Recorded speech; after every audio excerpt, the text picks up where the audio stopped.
That's going in the video. No, it isn't. Yes, it is.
Black walnut.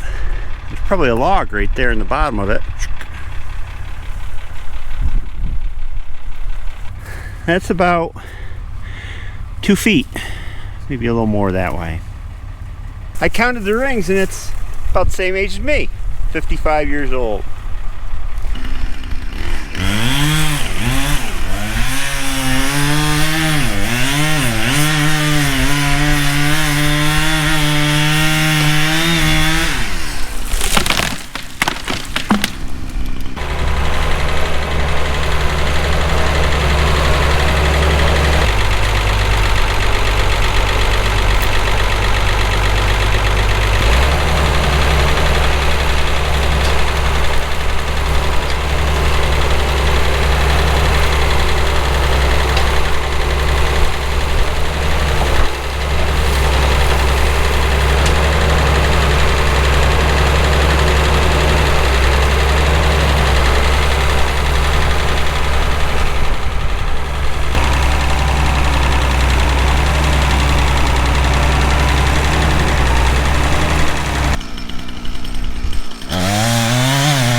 I stopped in there yesterday. No, it's a secret.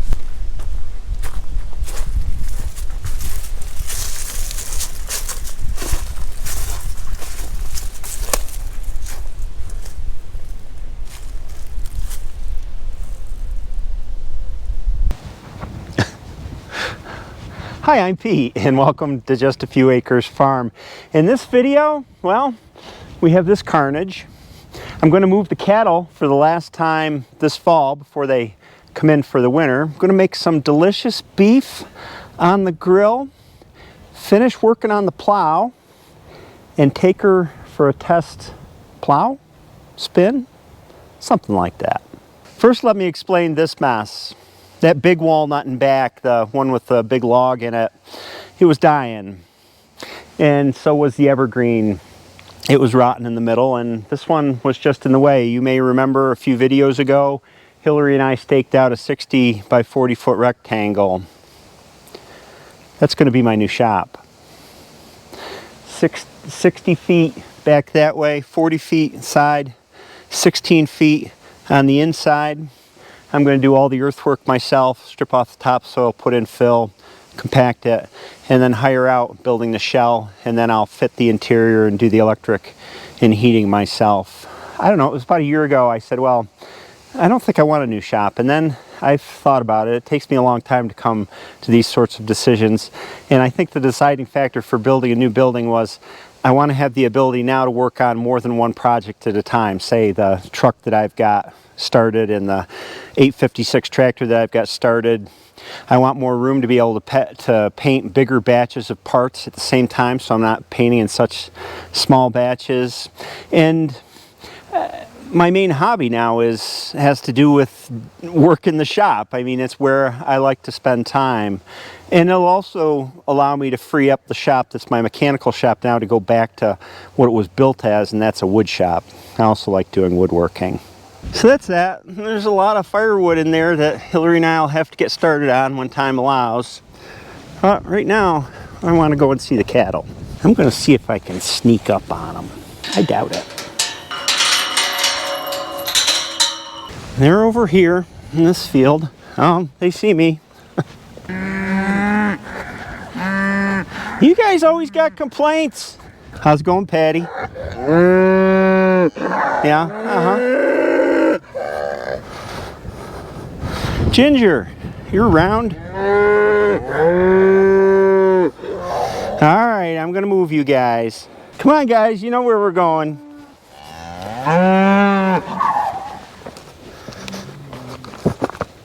Coco, I'm not that close to you.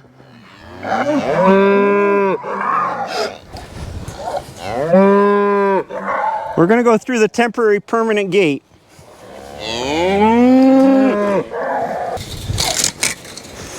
All right, guys.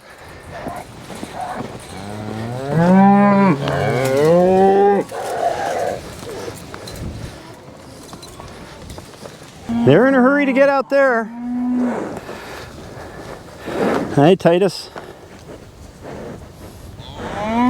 What's going on, bud?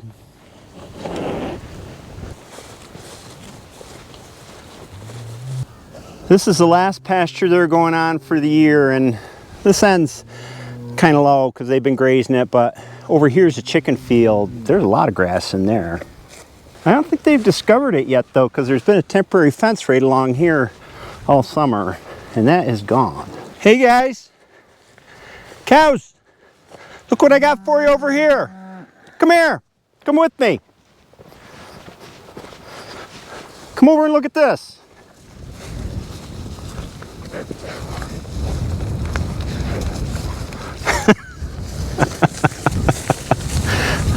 Lots of tall stuff in here.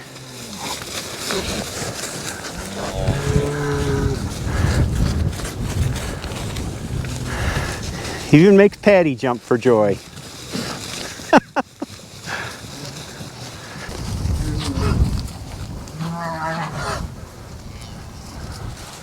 This is the chicken pasture, and the grass has gotten pretty tall in here. It's thick and there's lots to eat. Hillary and I took the layer hens off this field 3 or 4 days ago, put them in the winter house.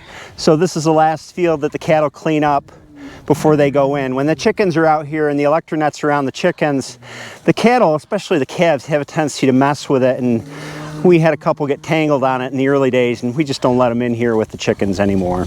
They are goofy. I think it's because they haven't been in here since the spring.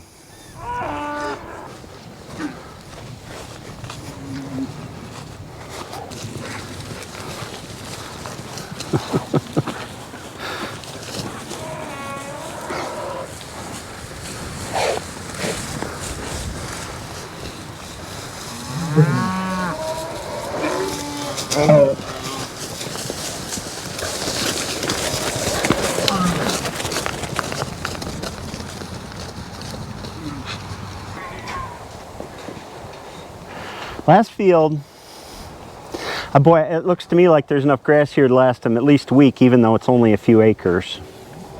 And then it's into the barn for hay. They seem to be enjoying the space a lot. Anything new, you know, the cows enjoy new things. Here they come back towards us.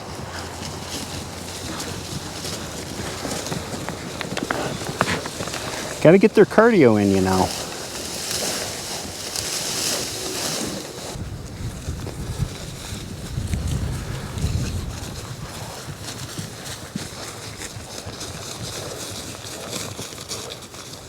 Oh, they're going to have fun with the piles of dirt from the trenching work. Cattle love to play king of the mountain.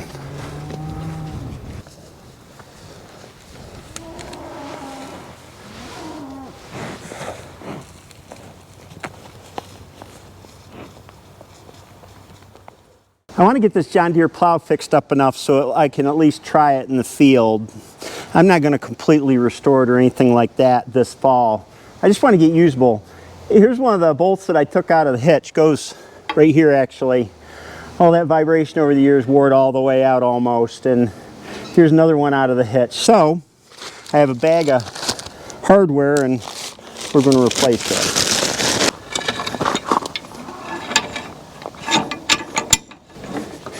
This hitch is a little more complicated than you would think. It's got this U-shaped piece and then this.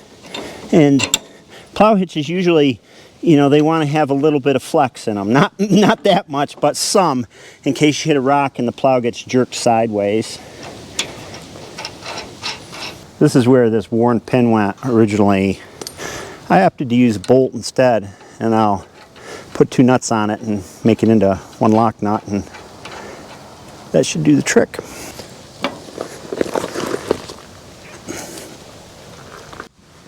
In the other one, everything's wallowed out, all the holes. If I were restoring it, I would bush them or weld them closed, but I'm not doing that right now.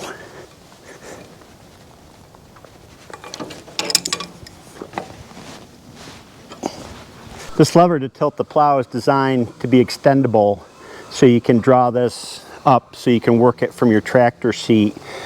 This one's loose and it's really not a big deal, but it drives me nuts. And down on this end of it, it's got a carriage bolt that's stripped out, the head stripped, and this is so rusty, I'm never going to be able to spin that or hold it in place while I spin it. So I'm hoping I can cut it off with a chisel. Guess that didn't work very well. Ha! There. Well, there's a lock washer in between. Come out of there. There you go.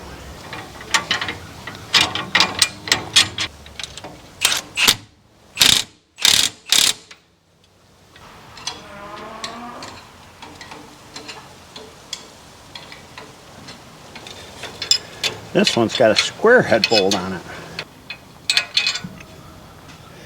Pretty worn from rattling around.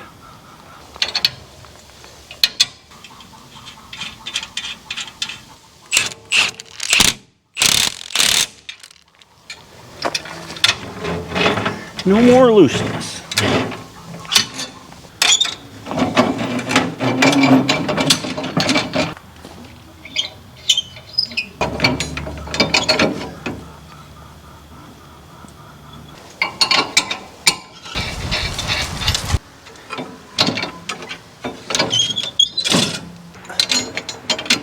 By the way, this is a model 620 plow with a big tail wheel. They came with big and smaller tail wheels. I have an owner's manual that shows how this tail wheel works, and I found it very interesting. It turns out I'm only missing one piece. See how this rear part is tapered as it goes up? It turns into a circular casting down here, but here it's an oval. These 2 set screws on either side push this cast piece that's right down here one way or the other, so you can fine adjust exactly where the tail wheel rides. That's all that casting is for, and then it holds this in place as well. Below it is a little collar with a set screw in it, and that controls the height, so you can bring it up the shaft as far as you'd like to kind of control the back depth of the plow.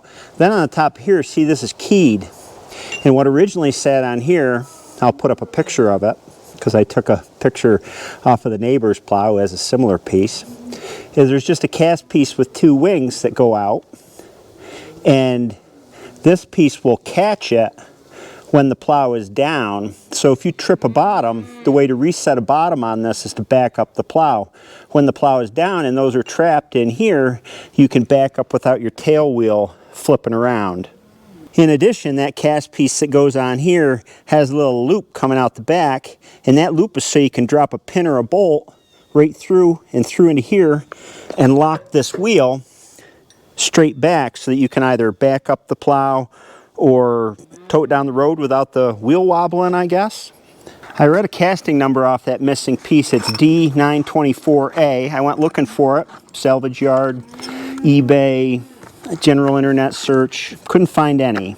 So I have a temporary solution. This is just a muffler clamp, and it's not gonna hold the plow in any specific orientation, but it is gonna keep this axle from sliding up and down. And it's just a temporary fix until I find that casting.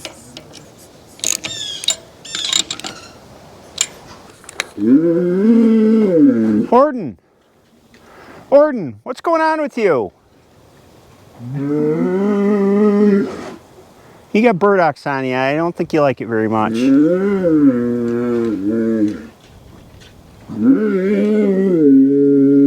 next job is to weld up this crack in the frame here. It's worse on the back side. And in order to get at it, I need to take this bolt out. I put the air wrench on it, or the battery operated impact wrench, and it wouldn't budge it. So we'll use the Armstrong method.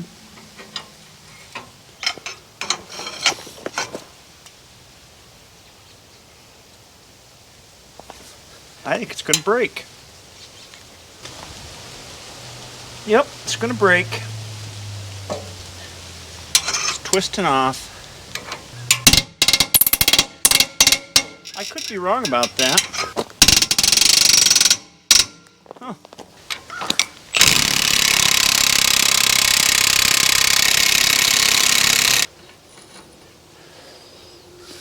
She didn't want to give up the fight.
Good enough.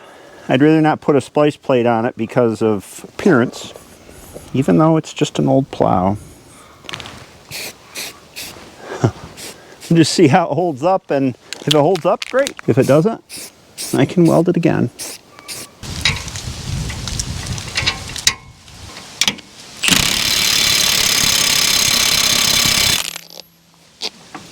Grease zerks. This one's at the wheel mechanism, and it's toasted.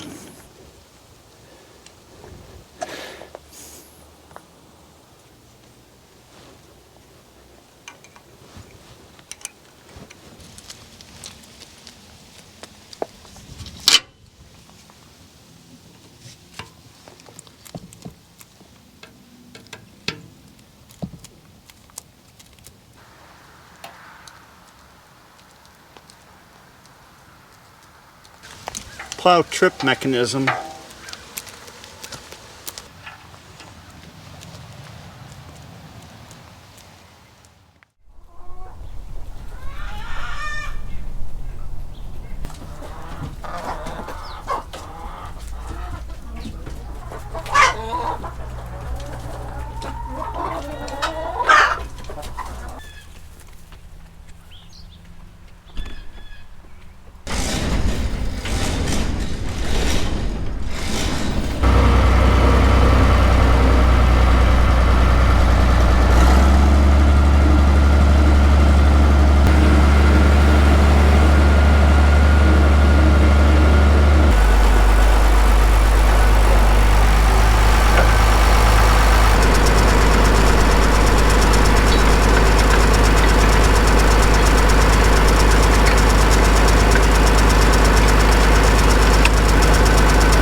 They're starting to scour, but it'll take a few passes. Just clean them off with a rock like this. We got plenty of those.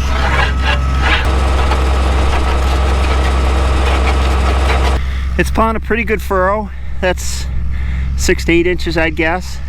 It's rough because I don't have coulters on it.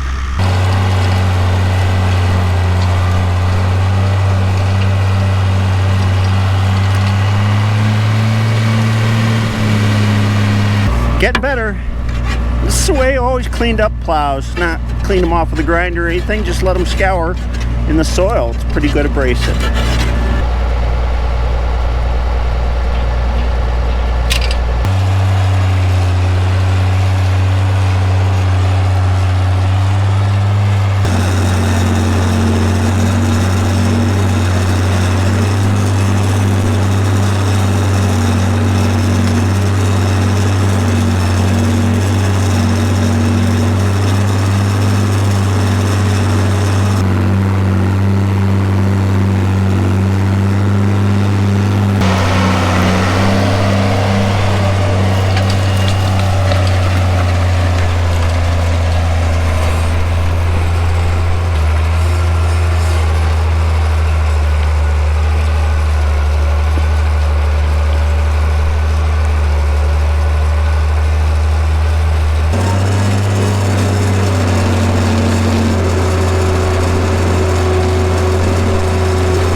She pulled hard.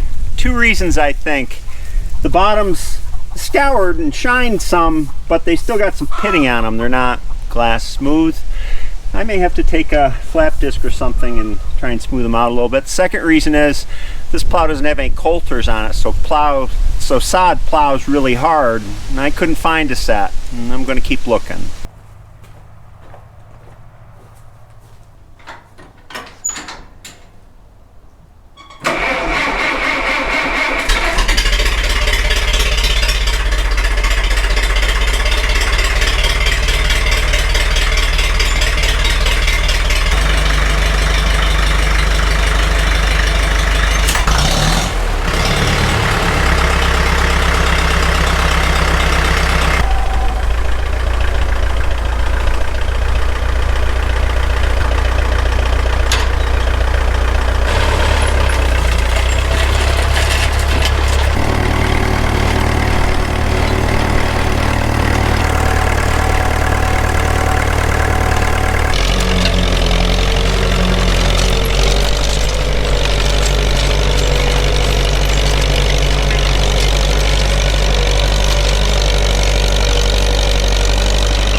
I guess I buried her a little too much. It tripped. So we'll move the plow up a little bit.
The furrow's not quite as deep though. It's only about 4 or 5 inches, but it turns over the soil well.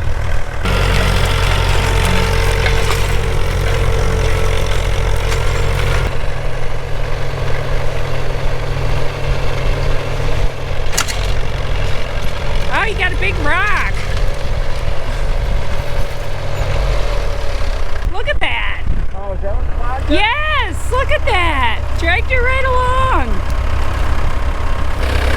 That's a big one. Look at that. Big fish in these waters, I guess.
Not the straightest furrow, but I was trying to work the bugs out of things.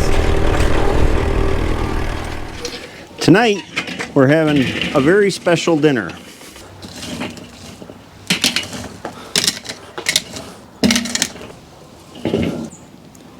This is a whole beef tenderloin. I cut it in half, fold that narrow end under there, and let it go on indirect heat.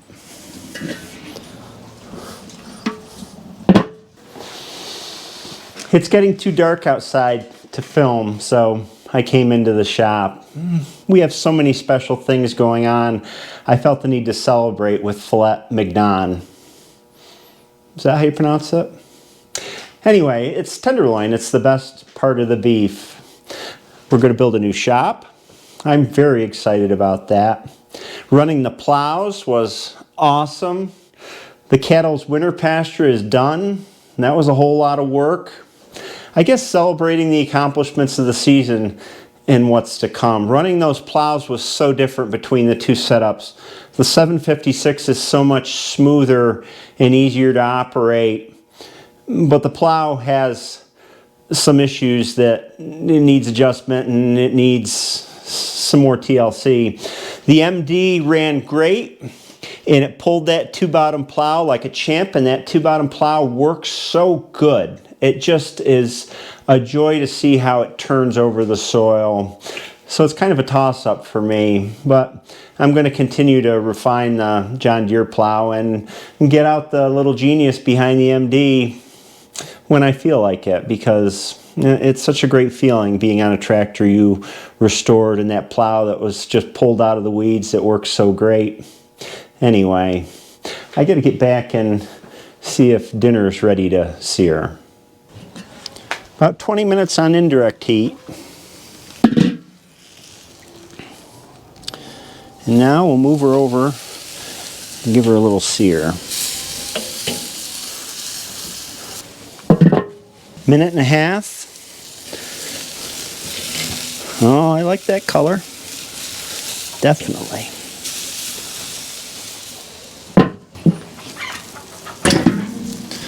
I took the smaller, thinner one off because it was done.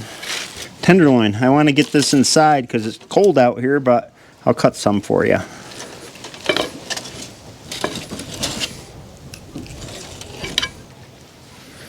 One piece, that's all. It's very good. I hope you enjoyed this video. It was a bit on the long side, but we got a lot done. Have a great weekend, and I'll see you next time.